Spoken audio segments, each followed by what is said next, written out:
आयुष शर्मा, जो कि सलमान खान के ब्रदर इन लॉ है, उन्होंने रिसेंटली एक इंस्टाग्राम पोस्ट पे लिखा कि he ignored his back pain for quite some time. He did an action scene which was not even dramatic and his back gave away. उसके बाद वो लंबे समय तक दर्द को सहन करते रहे, कार्य को करते रहे, only to go for spine surgeries, और जिसके बारे में भी उन्होंने लिखा कि he has underwent 2 spine surgeries.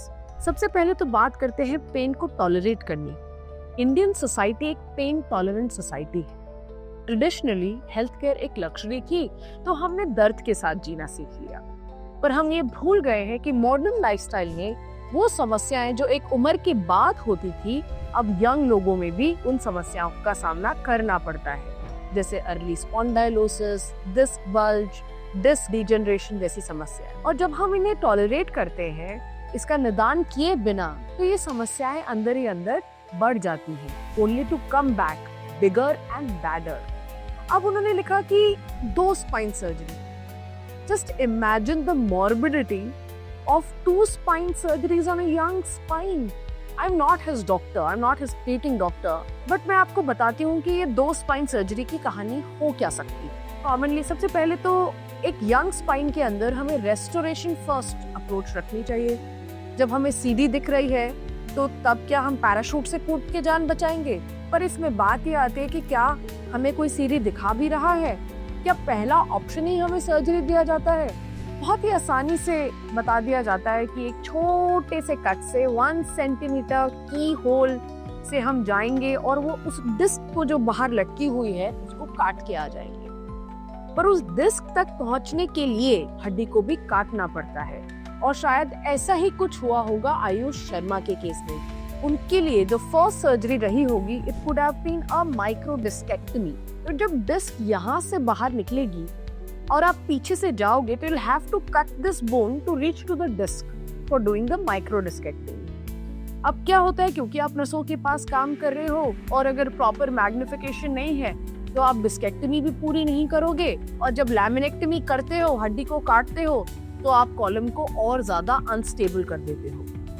तो हमारे ख्याल में जो सेकंड सर्जरी हुई है, वो इसीलिए हुई है कि पहली सर्जरी में जो लैमिनेक्टमी करी गई, उसने कॉलम को इतना अनस्टेबलाइज कर दिया कि कभी भी पेन का पूरा निदान नहीं हो पाया, and he had to underwent a second spine surgery within a year to do the rod and screw fixation. अभी भी चैलेंज ये है, उनको शायद किसी ने एक्सप्लेन किया है या नहीं किया है, कि अगर हम किसी भी यंग स्पाइन को रॉड और स्क्रू से फिक्स कर देंगे, तो वो सेगमेंट ऑफ स्पाइन काम नहीं करेगा, मोबिलाइज नहीं करेगा, तो उससे ऊपर और नीचे वाले सेगमेंट को ज्यादा काम करना पड़ेगा। तो अब समस्या ऊपर के लेवल या नीचे के लेवल पे आ सकती है। इसलिए getting back to work even after surgery requires a very thorough understanding of muscle recruitment pattern, of fatigue potentials of the muscle, and we have to correct it in a way that he gets back to his life without injuring himself। पर क्या surgery हमारी पहली approach होनी चाहिए थी?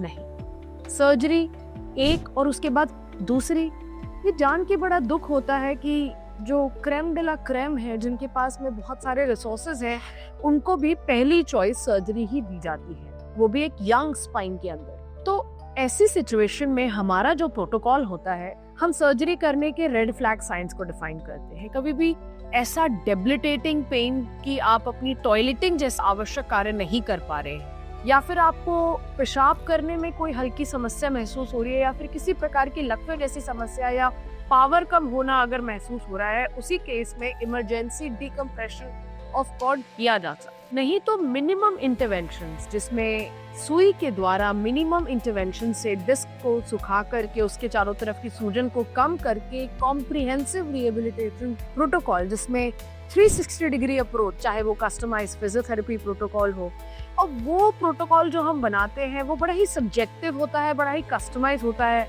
By understanding the manual muscle charting, हम एक एक मसल, एक एक मांसपेशी की स्ट्रेंथ और उसकी ताकत को ग्रेड करते हैं।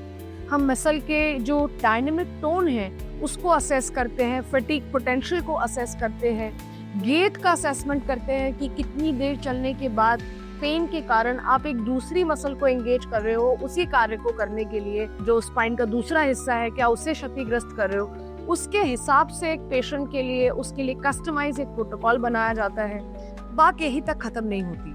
अगर किसी घाव पे मैंने 2 बार 3 बार मलहम लगाया और पूरे दिन उसको कुरेदा तो वो घाव नहीं भरेगा। यही बात होती है सिर्फ फिजियोथेरेपी कर लेने से और लाइफस्टाइल को 360 डिग्री रिहेबिलिटेट नहीं करने पर, कि अगर मैंने 2 बार 3 बार एक्सरसाइज प्रोटोकॉल को फॉलो कर भी लिया और पूरे दिन गड़बड़ काम किया तो वो घाव नहीं भरेगा।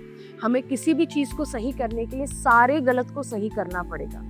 इसमें ADL correction, activities of daily living, कैसे झुकना है, कैसे उठना है, कैसे बेड से उठ के बैठना है, कोई चीज नीचे गिर जाए तो उसे कैसे उठाना है, उसका सही तरीका सीखना is very important. So ADL correction and then comes the ergonomics। जैसे आयुष के केस के अंदर उनको एक्शन सीक्वेंस करना या डांस करना, ये उनका ergonomic है। ergonomic का मतलब होता है fitting man to his job. तो वो जो भी कार्य करते हैं उसको सही तरीके से वो कैसे करें, कैसे मांसपेशियों को एंगेज करें सही तरीके से, किन मांसपेशियों को एक्टिवेट सही टाइम पे करना होता है, कोर मसल्स को कैसे एक्ट करना होता है, क्या intra work breaks and stretches होने चाहिए, मसल का फटीग पोटेंशियल क्या है और इसके बाद उन्हें मसल को रिकवर करने के लिए रेस्ट होना चाहिए, कि काफी साइंटिफिकली डिजाइन प्रोटोकॉल्स होते हैं। तो ergonomic correction is very important in these patients. Podiatric corrections, you know, a shoe can change your life. Cinderella was exactly right and I thoroughly believe in it. क्योंकि for every action there is an equal and opposite reaction. जितना दबाव हम ground पे डालते हैं उतना ही दबाव ground हमारे ऊपर ग्रेविटी लाइंस के जरिए डालता है। तो हम एक सही फुटवेयर से रॉन्गफुल ग्राउंड रिएक्शन फोर्सेस को करेक्ट कर सकते हैं, गेट को सही कर सकते हैं।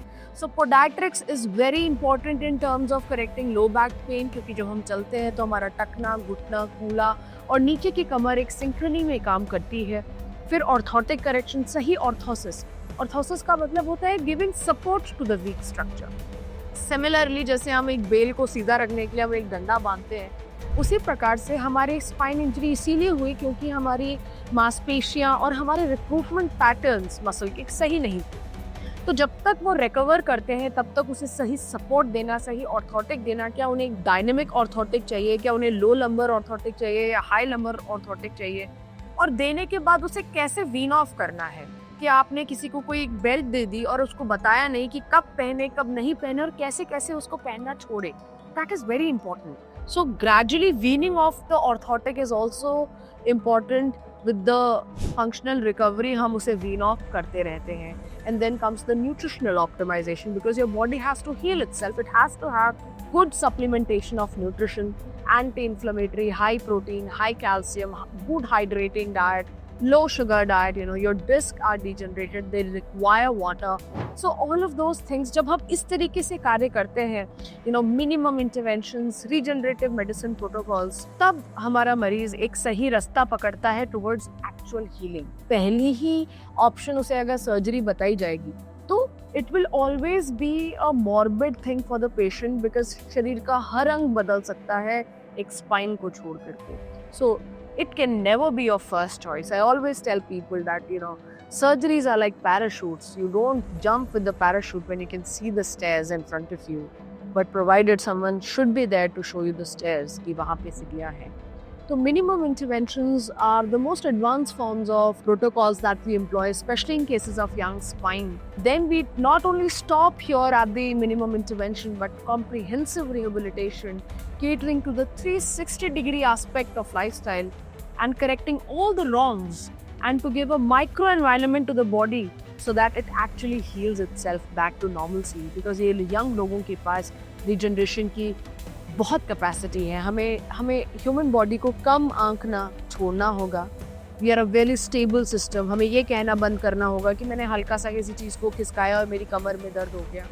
ऐसा नहीं होना चाहिए, क्योंकि आपकी स्पाइन एक स्टेबल सिस्टम है. तो इन्हीं चीज़ों के साथ जब हमारे सेलिब्रिटीज़ के साथ ऐसा होता है तो हमारा ये उत्तरदायित्व है कि हम लोगों को ये बताएं कि the 2 spine surgeries in a young patient in the same year indicate the flaw in the process of protocol that has been employed in the cases of spine and many other fields, I would say.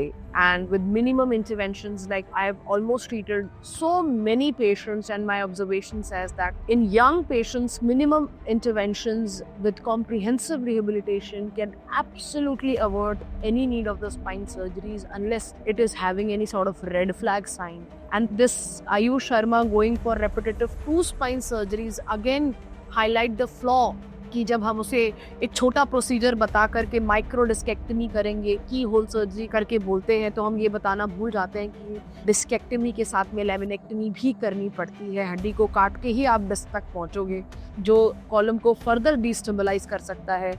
उसके बाद इन्हें शायद fixation की ज़रूरत पड़ी हो। मैं वापस से कह रही हूँ, I am not his treating doctor, but I understand how the clinical process work, and I can predict that this must have been the course of action. But one should understand the morbidity of 2 spine surgery on a delicate structure like spine. So with this, I would want to tell all of you to reconsider your options in terms of minimum interventions, regenerative medicine protocols, and comprehensive rehabilitation, and take your decision wisely. The surgeries can never be the first option that should be given to any patient.